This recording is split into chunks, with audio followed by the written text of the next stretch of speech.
Hey, assalamu alaikum everyone. Yesterday, we talked about one thing that was visible on the 1 hour time frame. So here we are, and here we go. So Bonk told you that had made a demand box. We had one support and a push up, one support, another push, one support, another one. So a few supports here with a push up. Again, yesterday, I may say you did came down.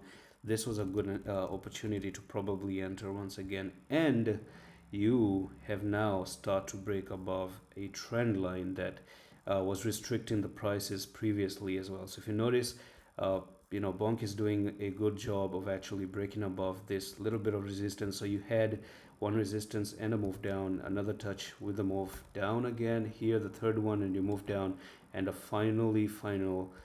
You have made a very clear break to this, the last day of the week, Sunday, and let's check how the weekly time frame is behaving for the coin itself. Now, the thing with this candle on the weekly is that you are developing a hammer. Do you see this?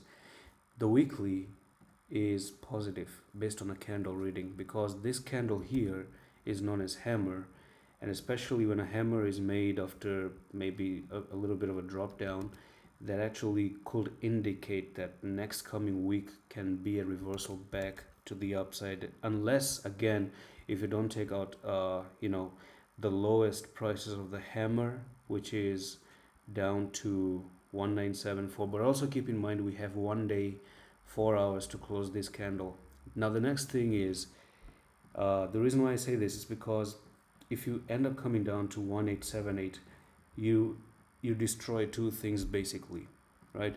If you come down to this price here, number one, you lose this trend line. Number two, you take out the lowest price of the hammer on the weekly. So two negative signs can actually mean that you're looking for a dip to the downside, further dip to the downside. Now as long as it doesn't happen, we're not going down.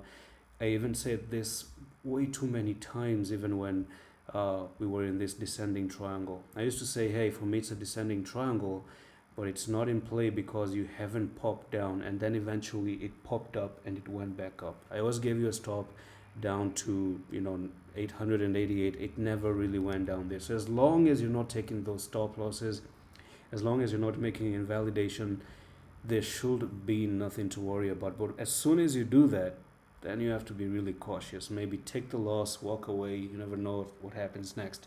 And that's all for the update. I do believe that now that you're breaking above this resistance, could be a good chance to start to finally climb back up again to 3486. And here's the part where we tell a coin to someone who is new watching this channel for the first time. If you're new, do follow. You may never see the channel again. So if you know the coin already, if you've watched the video, you can actually close end the video. But for those who are new, I want to say that there's a coin into accumulation here that I'm giving you as part of my research, making things a little bit easier for you. So here's your one example for PayPay accumulation with a breakup, and you have ICP accumulation move up.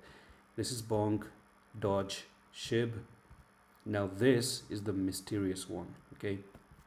Now, I'm telling you for free, come to the Discord and click on Discord, enter Discord, announcements, click my name and message me, right? Say coin, I need the name of the coin or anything, and I'm going to tell you. And that's all for the video. I'm going to see you in the next one in the office.